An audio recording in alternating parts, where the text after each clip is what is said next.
Welcome to It's Time for Success, the Business Insights podcast. I'm your host, Sharon DeConing. A huge thank you to Lori Power, who is episode 36 of our podcast, for introducing us to today's guest, Mr. John Stevens. John is the co-founder of Camilla Group. John and his team are experts at helping business owners navigate big changes. While they do everything from financial leadership to buying and selling companies, today we're focusing on how they help SMBs, I actually had to research that, small to medium business owners, turn their employees into owners. And let's repeat that, and turn their employees into owners. I think that's a cool concept. I'm really excited for today's episode. John, tell us a bit about yourself and why you're so passionate about helping small and medium-sized businesses survive and thrive. For sure. Thanks very much, Sharon, for having me on your podcast today. So a little about myself. If you go back 35 years ago, I actually articled at Deloitte as an accountant, and that's where my interest first piqued my interest in terms of employee share plan. We'll come back to that in a second. So then I spent 15 years with organizations as chief financial officer, and then I moved into operations for the last 15 years of my career before starting Camilla Group 6 years ago. And I was CEO for the second group of companies. And one of the things we had in common with those companies were we put in place employee ownership for the last, I think, 3. And my interest started at Deloitte's with employee ownership. I actually worked with the wife of the CFO of Marlin Travel back then.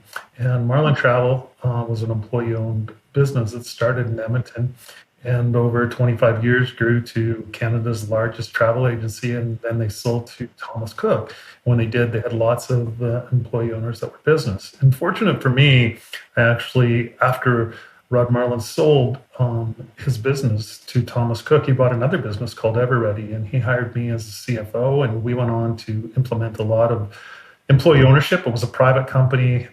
We took it public, and when we took it public, I think we had about 180 owners in the business, and I think we peaked at maybe 800 owners in the business. And so that was my background. And then I got involved with the Canadian Association. I went to conferences in the US on employee ownership over the years. I was on the board for a long time with employee ownership. My favorite part about going to those conferences was learning about other companies that have implemented employee ownership and just the success they had and the difference it made in the organization. So I have a long history going back in employee ownership.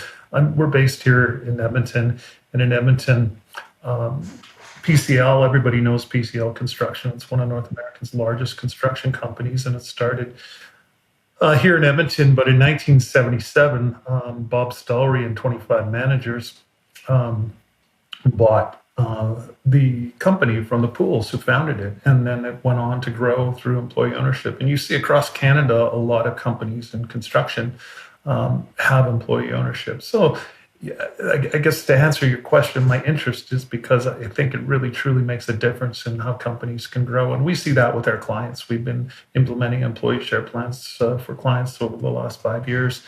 And I love talking to the CEOs and seeing a difference it makes in the businesses when they get their employees involved in ownership.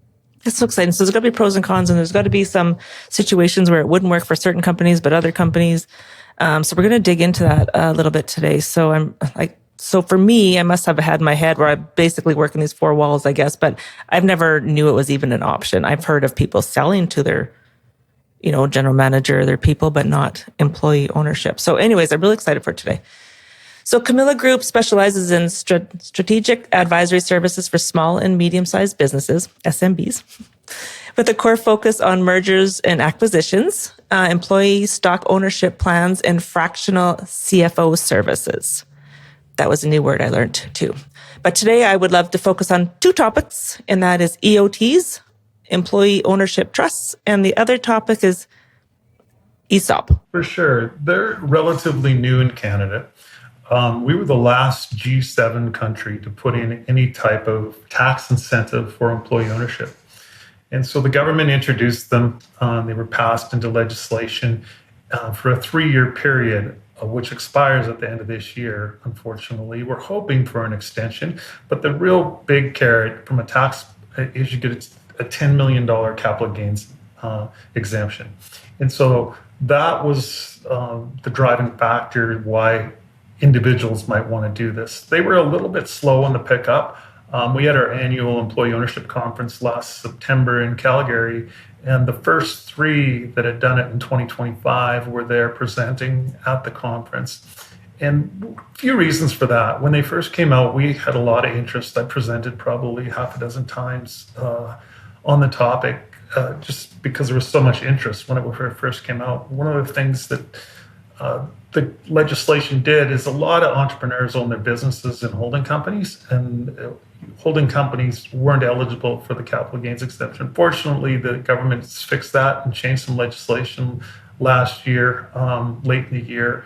And so now if you have a holding company, you can do it. So we're really hoping that we're seeing an extension of the $10 million capital gains exemption. And it essentially is for the right business. And so the business is probably a business that has at least 25 employees. You probably need to be, let's call it 2.5 to 3 million, what we call EBITDA or cash flow in the business, just because of the cost of putting the transaction together. And so if you do that, what you're essentially doing is selling your business to your employees over time. And EOT stands for Employee Ownership Trust. And so you're going to be paid out as an owner through future earnings in the business. So you're going to have a business that generates good cash flow, maybe doesn't need a lot of growth capital. It's a mature business over the foreseeable next few years, because some of that capital needs to go back to pay the owner of the business. And then the employees are going to become beneficiaries of the business. And so there's a breakdown based on what your salary is, your tenure, how long you've been with the company. There's different formulas you can use both for the income portion and the capital portion. So it really, we think, is a good option for the right business. A lot, as you know, you deal with entrepreneurs and have discussions with them, is a lot of blood, sweat, and tears go into growing your business over time, and your employees almost become your friends or your family, because you spend a tremendous amount of time growing your business and working with your employees. And so for individuals that want to leave the right legacy and don't want to sell their business and see some strategic buyer come in and maybe close down a location after they buy it, it is a really interesting way of leaving businesses in Canadian ownership, especially in small towns and such, because the $10 million capital gains exemption is a pretty big carrot. There are also ways you can structure it to provide financing as well. There's several banks that are involved, would like to. We've talked to, I think, almost all of them about providing some kind of financing for the right business. That obviously, if you're going to leave the business as well, another key characteristic you have to have is good management in the business. Because once you sell that business, a lot of times people are going to want to move on and retire. Doesn't mean you have to. You can stick around as the president and the employees owning it. But having that next level of management is a really important thing as well. And so I think what it's done as well, and we chatted about it, I think, before we started the podcast, is this whole employee ownership trust has elevated the interest in ESOPs as well. And so, we're hoping to see more EOTs, but we like the interest that we're seeing with employee share plans of other types as well. What are some of the, industries that are really embracing this? Is it multiple locations? You talked about 25 employees plus. We talked about 2 million to 3 million EBITDA. It's got to have the growth. It's got to have good management. But is it because you also talked about construction? That's one that's popular, that's embracing this. Is there anything else that you see that it really does well in a certain industry? Yeah. So when I talked about construction, that's ESOPs, not EOTs. And as I mentioned, there's only been a handful that have done this. I think service organizations where people are, your core asset, I think would be ideal for EOTs. Like I said, you don't want it to be capital intensive. One of the companies, Taproot, is a company that is basically a people company. They provide services, and people are the key. So businesses that engineering, consulting type companies, I can see this working very well for. But any company could be eligible for the EOT. And hopefully we'll see more uptake. As I said, it's a relatively new thing. But those are some of the attributes of business that would, make sense. Have you ever seen it not work? Have you ever seen a company that's embraced this and it didn't work? Well, again, that's probably more of a question for ESOPs than it is for EOTs, because the first three were just done last fall. And so definitely for ESOPs, I can give you all kinds of examples of pitfalls that happen with ESOPs. And the reasons why an ESOP implementation for employee share plans can work, obviously, if the business fails, that's an example where, and sometimes that's outside things with industries or things that the strategy of the business might not be correct that can affect it. Another is lack of communication. When you don't have good communication to the employees, what is this all about? They don't have a good understanding of it. There's just not an uptake on it. So communication, financial literacy is really an important part of whether it's an EOT or whether it's an ESOP, communicating that to the employees. But obviously, through industries that have issues, other issues, whether that's the government regulation changes, whatever that may be, things can affect the business that can affect ESOPs, and that really can be a negative thing if the business fails or the business isn't growing or the value of the business is increasing over time. And so, yes, we've seen that happen on more than one occasion, but it's usually not the employee ownership that's driving that. Time and time again, all the studies that we see with employee ownership, it drives increased revenue, it drives cost control. Individuals will treat equipment differently when they know they own a little piece of it, all those type of things. And there's been not as many studies done in Canada, but there's been a lot of studies done in the US and the UK and other countries on the difference employee ownership makes to the engagement of employees. And we see that with our clients as well. Especially the ones we've done early on and they're into their third and fourth year of employee ownership. We talk to some of our CEOs because we talk to them on an annual basis, and they just can't get over the change in engagement with their employees, where employees used to think about, their paychecks on Friday and when am I taking holidays, and really thought of it as a job. But when they know that the part of their net worth is now tied to the performance of the business, they just think differently in terms of those things I talk about with revenue and cost controls and just treating the equipment differently. That's so flipping excited. So you would still go ahead for both of these situations, the employee ownership and the employee stock ownership, you would still get your business appraised, right? Probably for value. And then from there, you would find out which one of these would fit if they want to go that route. Is that how that works? No. That wouldn't be the way to approach it. See, I told you I don't know anything. I'm learning so much today. Yeah. So obviously, valuation is important. We're not valuators. That's not something we do. But what you want to ask the questions is, what is the owner's, and a lot of times there's more than one owner, but we deal with a lot of sole proprietors where there's just one owner in the business. What do they want to accomplish? Are they looking for employee engagement plus succession planning? What are they trying to accomplish? There's something called a broad-based employee ownership plan. So when I mean broad-based, it means that every employee in the organization is eligible for employee ownership. We do some where it's not broad-based, where they only want to bring in a certain level. In construction, for example, some construction companies do not bring their hourly employees in. They just want to bring their managers in. So what we really try to do is have a conversation with the owner to see what they want to accomplish. So valuation is important, but that really comes down the line in terms of the design phase. And that's what we do is we'll design what makes sense. Does an EOT make sense? Does an employee ownership? And obviously there's different options with an ESOP program. So we'll do it. Maybe I'll go through some of the options. Your listeners might want to know those. So the first thing to decide, is it EOT something you want to look at? And if an EOT is not, then do you want to look at just employee ownership program? And with those, some of the accountants will do a standard tax freeze. They'll convert the equity in the company to pref shares and bring employees in as common shareholders. So that's kind of number one. We'll see that. a fair bit where there's sort of some key managers involved.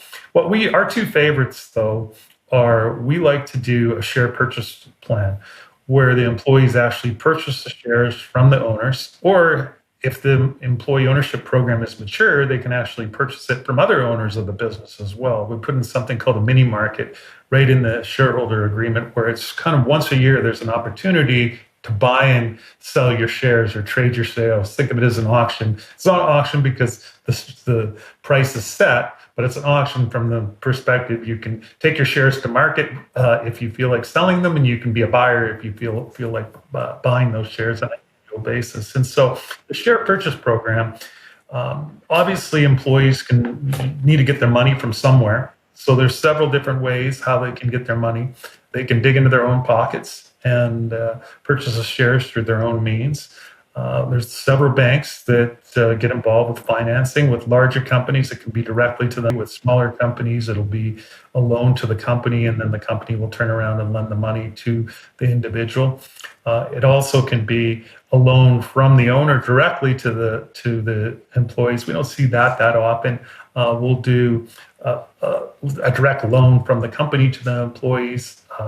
We even see payroll deductions. So there's a lot of different ways to get owners involved. What we really try to do, though, is set up a system that doesn't discriminate between employees, because you could have one or two managers in your organization that are in exactly the same role, but one is single and doesn't have a family at home. Another one maybe has a ex-wife or ex-husband and a bunch of kids and just doesn't have the means to purchase the shares. And so that's why our preference is setting up some type of financing, whether that comes from the company and kind of levels the playing field, where we put the financing in place. So that's the share purchase program. The other one we like to do, and this is more for engagement than it is for succession planning, is a restricted share plan, where we'll actually gift a portion of the shares on a tax-efficient basis to the employees over time. And that plan's designed where you're giving the shares to the employees on an annual basis, and so they vest over a period of time. And so it is a great retention tool, but it also is a great engagement tool. And so we've done that with a lot of our clients, where we've done the restricted share plan, is what we call it, and in conjunction with the share purchase plan. And those, we think, work the best, because what it does is you give a certain number of shares on a tax-efficient basis, but the employees also purchase a number of shares on a tax-efficient basis as well. And when you can get put in place this mini market that I talked about, it really helps with getting employees engaged, because if you're 3 or 4 years into the program and one of the individuals is able to sell some of their shares and they can take $50,000 off the table if the company's growing, that really helps with engagement and people understanding that's real. The worst thing you can do is just keep getting these shares and shares and shares, and 10 years go by and you just don't see any cash in your pocket from it. It's just a statement, oh, I own a certain number of shares. And so that's what we really like, the concept of having a robust annual mini market where you exchange these shares between employees and the owners of the business. We have one client we're working with right now where they want to, over a 10-year period, slowly sell off a portion of their shares to employees. And so we're actually doing both the restricted share plan and the share purchase plan with them, where we're going to give a portion of the shares to the employees over time. The employees are going to purchase the shares, and we're going to have an annual mini market in that particular case. And so they'll sell some of their shares, employees will sell some of their shares, and it just works really effectively. Wow. So is there restrictions on that one? Like the other one was the 2 million, 3 million EBITDA, 25 employees. Like, is there a different criteria for this? No, I think any business, you probably need to have, $4 or $5 million valuation for it to be a broad-based employee. We'll work with smaller businesses where they want to get more of a handful of employees involved. The problem with the restricted share plan is if you don't have a huge valuation, something called dilution, because it's dilutive. If you understand what that means, is basically you're giving away. So instead of owning 100% over time, you're maybe only going to own 85% over a 10-year period. So we can make it work for most companies, but it's probably best if you have at least a $5 million valuation for a restricted share plan. With a share purchase plan, it really doesn't matter. But again, you probably need to be, have at least 10 employees and be of a size of $2.5 to $3 million. It doesn't work well for real small businesses. That's more where you're going to just sell it to maybe 2 or 3 key managers. We can help with that. I've done that before as well, but I would consider that to be a broad-based employee share ownership plan. Okay. All right. Holy doodles. This is a lot. And we talked about the tax. So all these will be help you with tax for an employee, like for an employer, right? All these situations? Well, the two tax benefits that are the employee ownership trust with the $10 million capital gains exemption we talked about. But with the restricted share plan, we can efficiently gift taxes to an employee, which essentially is a tax deferral where you're not paying tax up front. With the share purchase plan, you're essentially purchasing shares with after-tax dollars. Quite a few of our clients and structures where you actually utilize bonuses, where annual bonuses, you can take a portion of that bonus and purchase shares with it. So there's different ways you can look at the design to make it efficient.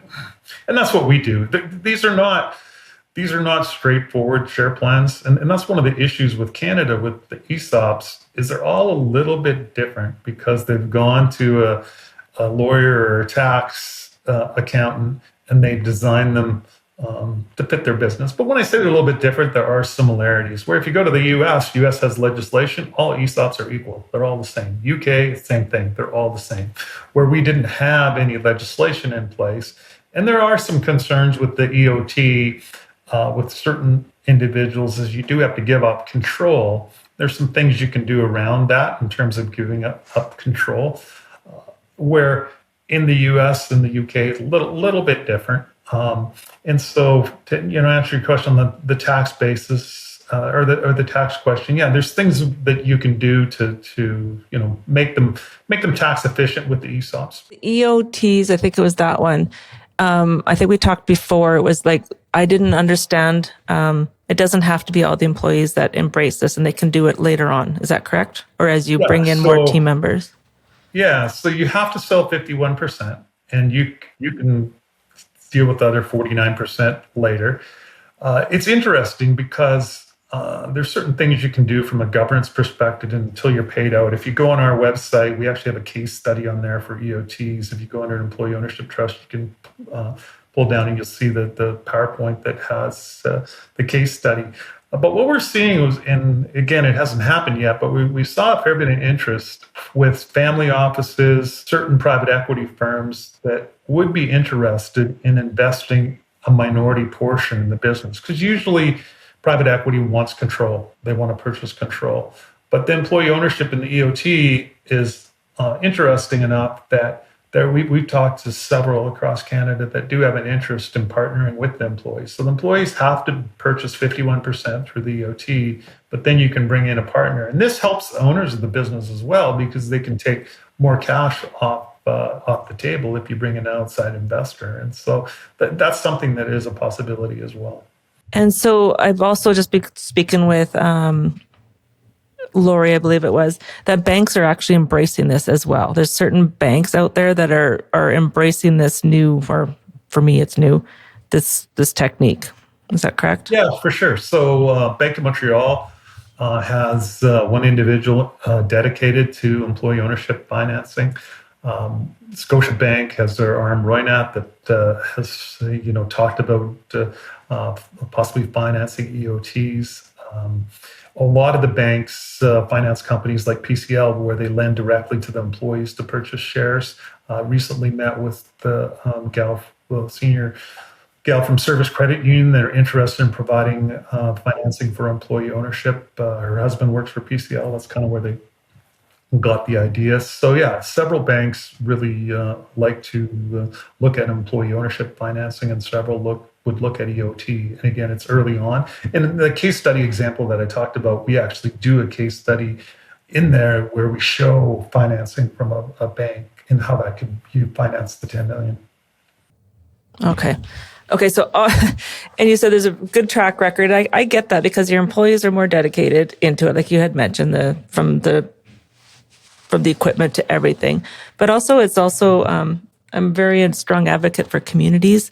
So, as a business owner, I created like It's Time promotions from scratch. I didn't know how to weed vinyl. I didn't know how to thread my embroidery machine. I didn't know anything. Like, I mean, I was so green.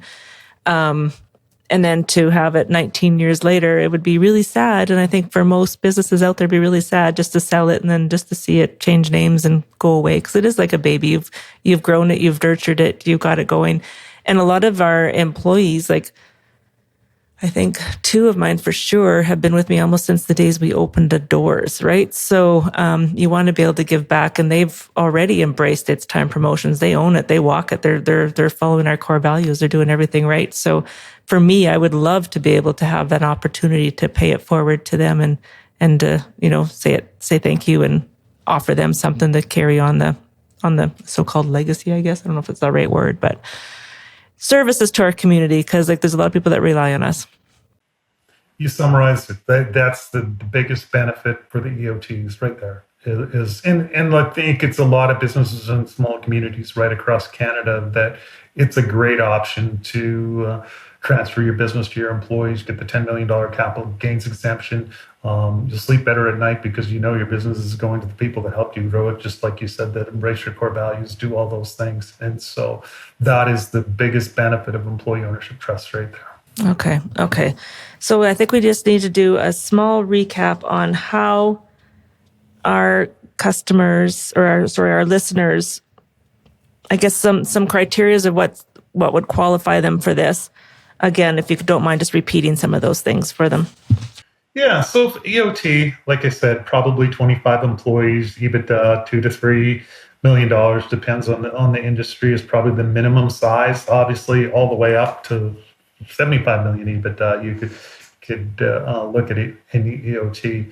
For employee share plans, you've got to be of probably value of somewhere but minimum 3 to 4 million and up, and probably at least 10 employees. And with the employee share plans, there's different things you can look at. You can look at a share purchase plan.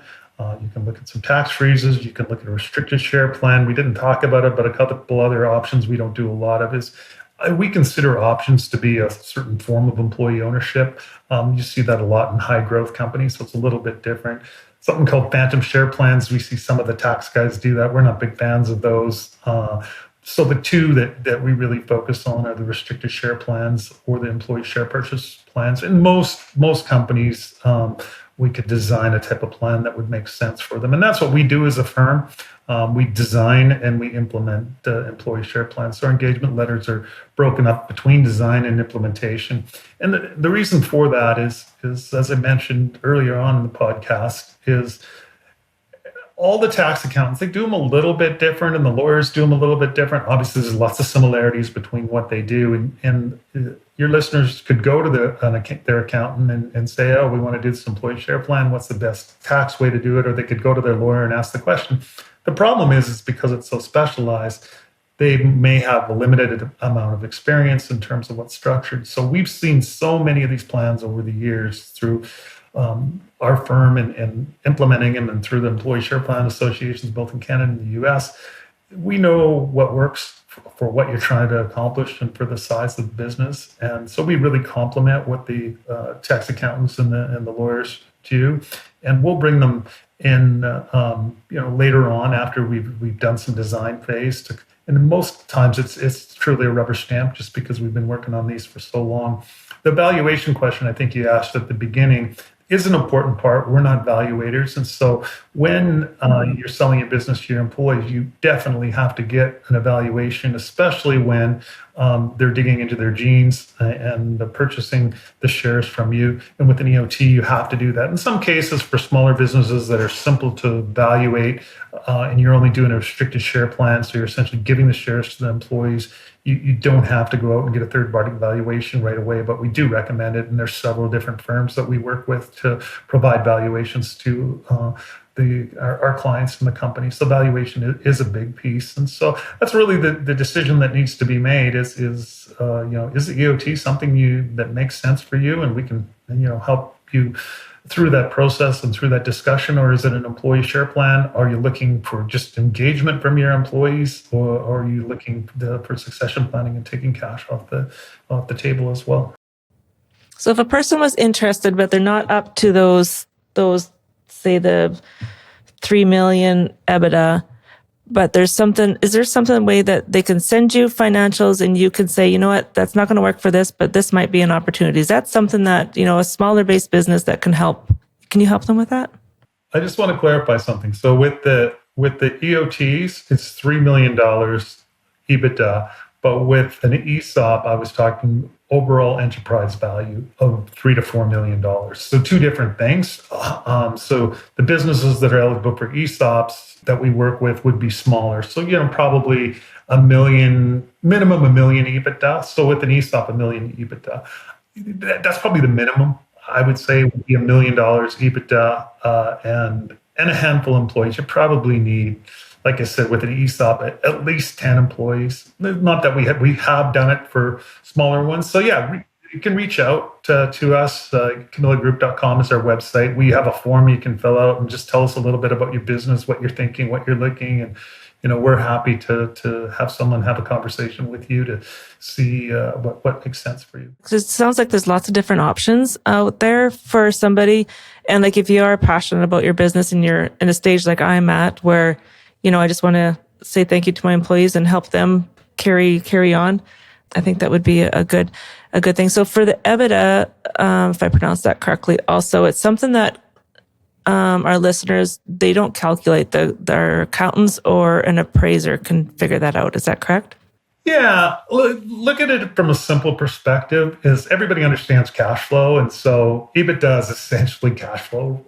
For your listeners that don't know what that is, it's obviously before tax and depreciation. What does an amortization and interest? So what does your business generate? And so cash flows and. So to think of it more as a valuation. So every business trades at a multiple of cash flow. Whether it's smaller businesses, whether that's a 3 times multiple, or a bigger business, whether it's a 5 times multiple. And so when you look at valuation of the business, all things being equal, we're talking enterprise value, because when we say enterprise value, that's your value of your business before any debt that may be on your business. And so with the EOT, you probably need to be at least $10 million valuation for it to make sense. Ties into the $10 million capital gains exemption. With a smaller business for an ESOP, like I said before, call it 3 million, but it all depends a little bit on the business. Is kind of the minimum number from a valuation perspective. And so if you're a 3 multiple, you generate $1 million worth of cash flow, then your value of your business is $3 million. Is there anything else that we should share with our listeners before we sign off here, John? I don't think so. Based on my experience, what I've seen, it really can make a difference in business with employee engagement and the success of the business, growing the business. So I've been an advocate for a long time of employee ownership, and I think it's a great thing for companies to consider. I'm really, I think it would be, just listening to you and listening to Lori as well. And I've never really thought about it. I've known about the shares. Don't get me wrong. Like I know how there's different businesses that will give shares to their employees or however that works. But I've always been a little bit nervous about that, because what happens as a business owner, and you can explain that. So I'm always been a bit nervous about that until I'm ready to embrace and slowly get out of the picture, because I use a lot of gray areas. I hope there's no tax man listening to me, but you know what I mean? So they can question why, because the bottom line is different, because Sharon's taken advantage of the gray areas, right? So I always thought it's not really fair to do that at this point for me. Does that make sense? Yeah, great question. So from the government's point of view, a lot of people do have concerns about bringing their employees in for several reasons, the reasons that you talked about, but also just from a control perspective, voting perspective. But there's lots of things that we can do from a governance perspective. Like for the most part, a lot of our programs are non-voting shares and things that that we do with the employee ownership. Again, it depends on control, non-control, those type of things. But from a governor's perspective, yes, some of those things change. We're working with a client right now that, I like to call it low-hanging fruit for the tax man. But your employees now own part of it, so you got to pay yourself a salary that's market. If you have a vehicle in it's totally personal or whatever those things may be, you can't do some of those things that a lot of businesses do. Like we say, we hope the CRA isn't listening, but a lot of businesses do those things. But you see, from a governor's perspective, you need to do things correctly, because if you're putting, you're paying yourself a salary that's not market is a great example. Happens all the time. You can't do that. You have to come up with what that market salary is. And those are some of the things that we help with as well, looking at what those normalized cash flow numbers are. So we'll go back and say, okay, we're going to do what a market salary is for the president of the company. This wasn't market before. So those things need to be added back in order to understand what the real cash flow from the business or EBITDA from the business is. Okay, John, what is a tip that you would like to share with any entrepreneurs out there? Doesn't even have to be anything related, but what's a strong tip? I would say this is, if you don't have an executive coach, go and get one. I just right around COVID, my daughter and myself went to Royal Roads University online virtually. We didn't have to go there because of COVID, and got our graduate certificate in executive coaching. So I do a little bit of executive coaching, but more importantly, I got my own executive coach. And so every 2 weeks I meet with my executive coach, and there's lots out there. It's just individual executive coach, but obviously people have heard of Tech or EO or McKay CEO forums. I think it's one of the most important things you can do as an entrepreneur, and a lot of them do it already, but having an executive coach. I didn't have one when I was the CEO of a company. I've only had one in the last 5 years, and I think it's really a great thing. It holds you accountable. So that would be my tip: is make sure you have an executive coach and you meet with them every 2 weeks. Okay, what's the difference between an executive coach and a business coach? It's kind of the same thing. Okay, so have somebody in your corner that you can talk to and level up to, basically. Yeah, I would say executive coaching is probably more formal. For example, I'm a certified executive coach, CEC, and so it's kind of a formal process you go through and it can be monthly, or it can be every 2 weeks. So it's similar. I would suggest executive coach probably makes sense. There's a lot of people that talk about life coaching, business coach, executive coach. I think as long as you have a coach that holds you accountable, that's the important part. Okay. I always said, you heard it many times. For sports people, they have a coach, and as business owners, we need a coach. And I embraced the business coach many years ago, and he's changed my life. Literally, he changed my life. You know my tip, so you can say the same tip, Sharon. I remember even investing. It's like, holy doodles, that's a lot of money, but it's paid for itself, and I'm a better leader. I'm a better person because of it. So I think that, I agree with you. You need help in these, and even you go for coffee with your friend down the street, and you go have coffee with a different, your business owners or your business group. Those are two different coffees. So find the right group as well. Absolutely. You're bang on. Great advice, Sharon. What is a book that every entrepreneur should read? Well, a book I read years ago, and I would suggest that everybody reads it, and I've had a chance to meet the author. It's a book called First Break All the Rules by Marcus Buckingham. I had a chance to meet Marcus. He's got a co-author too. I can't remember the co-author's name. But where Marcus worked is he worked with the Gallup organization. And what they did is they surveyed over 400 companies, and I think it was 80 or 100,000 managers. And it was all about employee engagement. What made employees engaged? So it ties into the employee ownership piece really nice. I read this book years ago. It's a bit of an older book, but I think it's still all relevant to business today. And it just tells you the things that you need to do to make sure your employees are engaged. So it's one of my favorite books. I have lots of books. I'm an avid reader, and you always learn something from business books and different types of books. So I could go on all day and give you all kinds of recommendations, but that would be that's always one of my. And it sort of ties into employee ownership. I think as entrepreneurs, we need to read. We need to stay.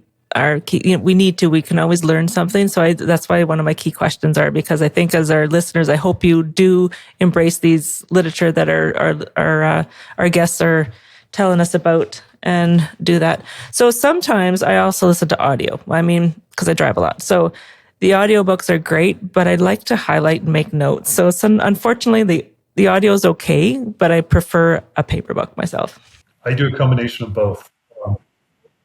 Yes, or that's exactly it. So I'll get the audio and it's like, oh my goodness, then I have to go buy it, right? So sometimes the audio is fine and then I don't need to go buy it, but usually I listen to it first and then I have to go buy it. Okay, if one of our listeners needs more clarification or thinks this may be an excellent route for them, how do they get a hold of you? Yeah, I may mention earlier, but I mentioned again, CamillaGroup.com is our website. There's a place on there you can go out and fill out a form or just a question and put your email in and send it off, and we'll get back to you. That's perfect. So you fill out the form and then they go. Yeah, you can go to LinkedIn too and Camilla Group and message or directly John Stevens and message me on LinkedIn as well. Perfect. Well, I'm definitely going to download that book. And well, I don't know if it's an older book, it might not be Audible. I'm not sure, but I'll figure that out. So thank you for that. John, thank you for being a champion for small businesses and helping us understand how to share the success of our team with our team. Somewhere I want to get to someday. Hopefully I can get there sooner than later or even work towards it. That's kind of my goal right now. And to our listeners, thank you for listening. This podcast is truly meant to help someone out there. And I'm confident that today's podcast with John Stevens with Camilla Group has done just that. Got you thinking, at least, I hope. If you have any questions, please reach out to John and his group over there. Please subscribe and reach out to John at Camilla Group and share this episode with another entrepreneur. If you've had a learning curve or a question, reach out. And if you have a topic you want to share with our listeners, email me directly at sharon@itpromo.ca. I'd love to hear your story and maybe get you on the podcast. Thank you, John, for joining us today. I really do appreciate it. Thank you for having me, Sharon. It's been great. Thank you. Thank you so much.